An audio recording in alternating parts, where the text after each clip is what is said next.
Hello everyone, my name is Nehemiah Wijaya, and now I want to present about our research with the topic experimental study on the compressive strength and ultrasonic pulse velocity of seaweed modified biopolymer concrete. And with the introduction that concrete is a fundamental material in construction, serving a critical role in ensuring the durability and structural safety. However, construction and demolition activities account for a significant proportion for solid waste, while cement production alone contributes nearly 5 until 7% global carbon dioxide emissions. And the development of green concrete, particularly geopolymer concrete derived from pozzolanic materials rich in alumina and silica and activated using alkaline solutions, is urgently required to support the sustainability goals while enhancing the structural performance. The various agriculture waste hold significant potential due to their chemical composition of alumina and silica, such as palm oil fuel ash, rice husk ash, and sugarcane bagasse ash as the substitute for fly ash and geopolymer concrete as the pozzolanic material. And there are some research that have been done, and the result is the incorporation of 10% palm oil fuel ash to geopolymer concrete based on fly ash increased 10% to 33% of the compressive strength compared to the control specimen. And also, incorporation of the 50% rice husk ash increased the compressive strength by 21%, while sugarcane bagasse ash base as the substitution of fly ash for 5% also enhanced the strength of geopolymer concrete. Other than agricultural, biomass waste also holds potential due to alumina and silica content. And Indonesia holds the second largest seaweed producer in the world, contributing approximately 28.6% of global production, with primary cultivated species are Ecumia cottoni and Gracilaria sp, and only 15 to 30% is currently being utilized. So we can see that there are many waste that have not been utilized by our country, Indonesia. So this leads to potential that seaweed also contains high silica, calcium, and carbonic compounds supporting cementitious reactions, and the use of 10 to 20% seaweed as the substitute of cement increase the compressive strength, and incorporating 0.5% Gracilaria sp as natural polymer achieved 30.36 MPa compressive strength at 28 days. Also, Ecumia cottoni can replace up to 20% of sand in lightweight concrete without reducing major mechanical properties.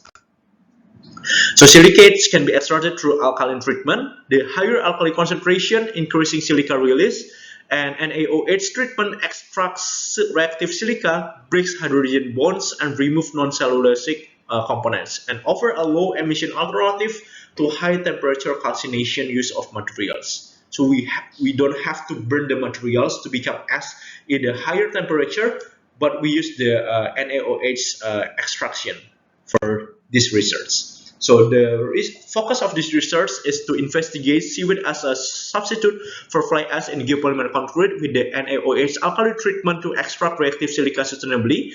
And in this research, also the effects of seaweed also being evaluated for its mechanical performance, for the compressive strength, and also the internal quality with UPV test.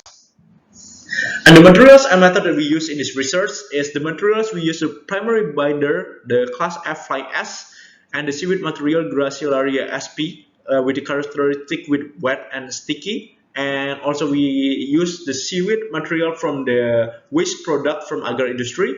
And the chemical analysis is the initial composition identified using XRF. And the pre-treatment of this seaweed, we have to dry it first at the oven for 24 hours in the 110 degrees Celsius temperature to remove the moisture. And after we crush and shift using the number 20 shift with the opening of 0.85 millimeters, and rested for 1 day for temperature stabilization. And after that, we treated with NaOH solution with 8% in the solution, or equals to 2 molars. 2 molars, and solution to seaweed ratio is equals to 10 to 1. And after that, we heated at 120 degrees Celsius for 2 hours and cool and stabilize at room temperature for 2 days. After that, we do the filtration and precipitation process. So the first filtration is the solid residue separated from the filtrate. After that, the filtrate diluted with distilled water with the comparison is 1 to 3. And after that, HCl is 1 molar added into the mixture until the pH equals approximately to 6 and left to settle for 2 hours. And after the precipitate was truly and heated again at 120 degree Celsius for 2 hours to remove residual organics and cool at room temperature for 2 days, and after that ground into fine powder using Los Angeles aeration machine for 2 hours approximately, and powder prepared for further testing. And this is the picture before the treatment, like so. This is from the industry, and after we do the treatment in this research, this is the picture after the treatment. And chemical analysis performed based on the RF will be performed to see its chemical compound, and the compressive strength it will be held with the dimension of cylinder equals to 10 centimeter times 20 centimeter with a height of 20 centimeter using a convection testing machine also. And UPV test was also conducted to observe the uniformity and quality of the geopolymer concrete. And this is the mixed design that used in this research.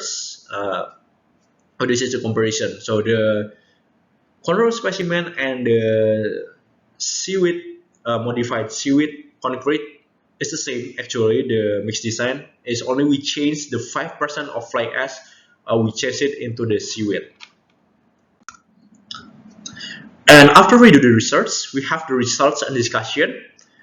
This is the result with the XRF analysis, and the result shows that the silica contains in the seaweed is equals to 69.03%, and the alumina it equals to 14.07%, and the calcium oxide equals to 4.54%, and the potassium oxide it equals to 4.78%. And the silica, primary source of reactive silica, the alumina is used for the essential source of alumina for geopolymerizations, and the calcium oxide is supports the formation of additional binding phases, and the potassium oxide may enhance the mechanical performance and reaction kinetics. So the high of silica and alumina in these chemical compounds of seaweed, it indicates that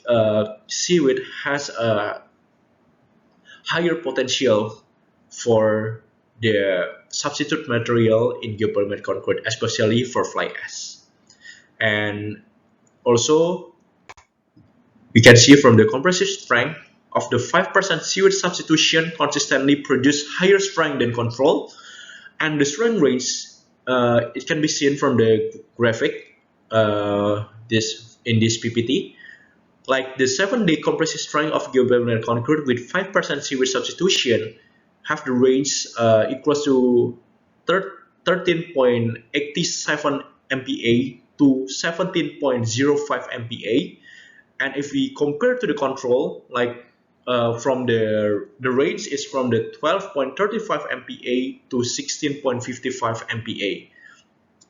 So the average, if we calculate and make the average strength of the seaweed modified equals to 15.57 MPa, and the control equals to 13.79 MPa.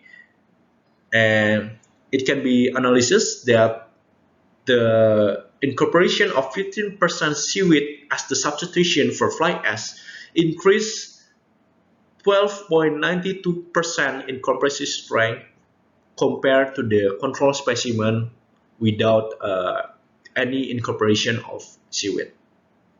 And incorporation of seaweed is improved by the formation and reactivity in the early strength, especially in the compressive strength. Based on the UPV test, the control specimens average of the result in UPV test is 3.61 km per second, while the 5% seaweed modified specimens, the average is 3.07 km per second. The higher UPV indicates the greater density, fewer internal voids, and better compactness, while the lower UPV in seaweed modified specimens indicates the slight reduction in internal density. Based on the result in this research, we can conclude into some points. Grossuria sp, one of Indonesia's primary seaweed species, contains 69.03% of silica, 14.07% of alumina, is essential for geopolymerization, and it contains also 4.54% of calcium oxide and 4.78% of potassium oxide and contribute to binder development. And the 5% seaweed substitution produce higher compressive strength in geopolymer concrete, but the incorporating 5% seaweed in the geopolymer concrete for the fly ash as the substitute cause a slight reduction in density and internal compactness based on the UPV test. And the authors are thankful for the financial support by the Center of Research and Community Development in Pelita Harapan University under grant of the Faculty of Science and Technology and the LPPM Pelita Harapan University. And thank you for listening to this presentation.